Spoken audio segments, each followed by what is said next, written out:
Hi, this is John here with ForRent.com, and this is how to make a Jello cake. What you're going to need is some family size of pretty much any flavored jelly you want, a Jello cake mix, some Pam, cooking oil, and 3 eggs. Alright, and you're also going to need this assortment of tools and containers and whatnot. Alright, well, we're going to start off by following the recipe to make the cake first. The first instruction on the cake says to grease the pan, so that's what we're going to do here. Alright, with our pan nicely greased now, we are going to move on and actually put the cake together. First, what you're going to want to do is take your cake mix out and pour it into a bowl.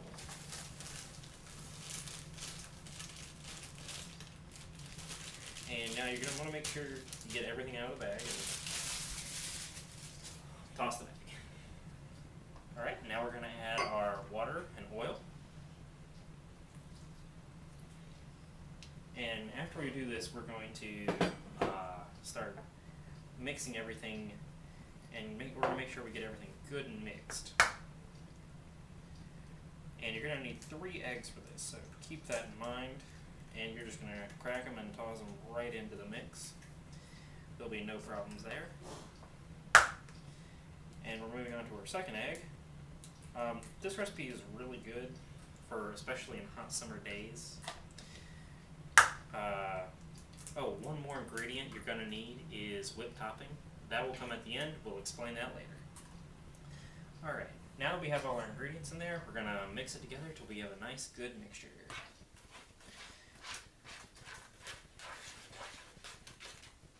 Now this may take a couple minutes, so you may have to be patient with it, and make sure you get all of your ingredients mixed very well.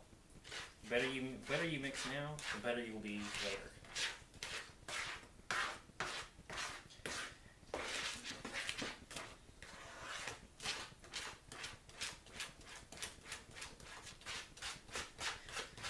Alright, and we're coming up to a good mixture here on this.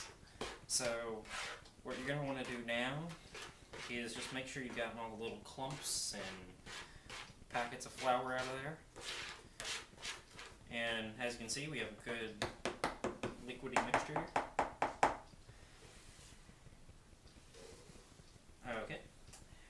And now we are going to take and add it to our pan. Now at this point you want to make sure you get a good even coating in the pan, so just keep that in mind. And you're going to make sure you get a good mixture. Make sure you get all the batter out of the pan, because you will need all of this batter in here. And here we go.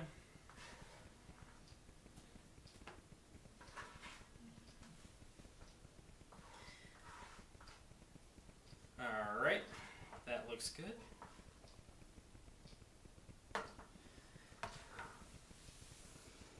Okay, and now that we have it in here, we have one little clump in here, which that occasionally does happen. And if you do have that happen, you can just whip it out right in there too. It's not really a big deal.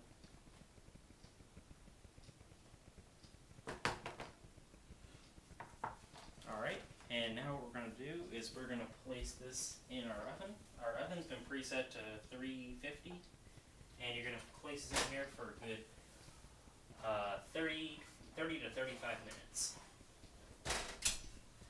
And we have had a cake that we've made prior to this, so as you can see, this is what your end product should look like. Alright, and now we're going to begin the process of poking holes in the cake. Now I know this may sound weird, but it's actually, you'll understand once we move on a little bit.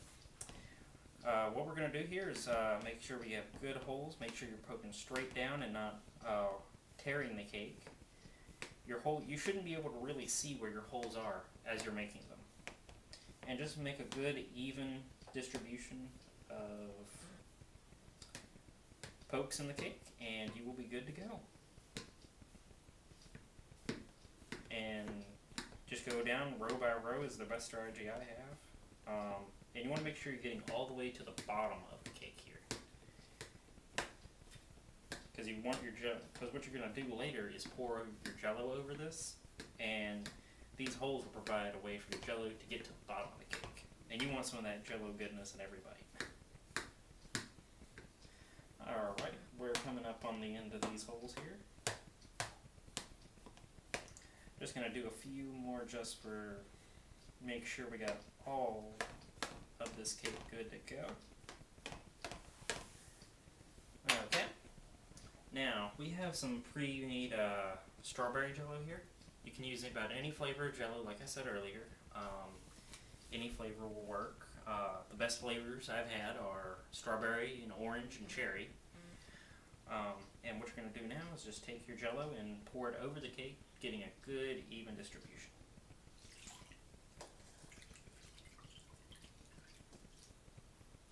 And you'll see it's absorbing right into the cake, which is exactly what you want to see.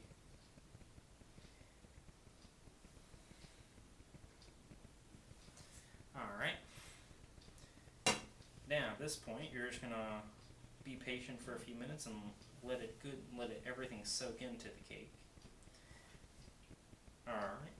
And as we're coming to the end of this, what you're gonna do now is place the cake in your fridge and allow it to cool for a good 4 to 6 hours. At that point, you'll go in your fridge and pull out some whipped topping. Then you'll just put that right over, put a good layer on there, and it can go back in the fridge. And just remember to serve it cold, and there you have it. You have a good summertime treat. This has been John with ForRent.com. Thanks for watching.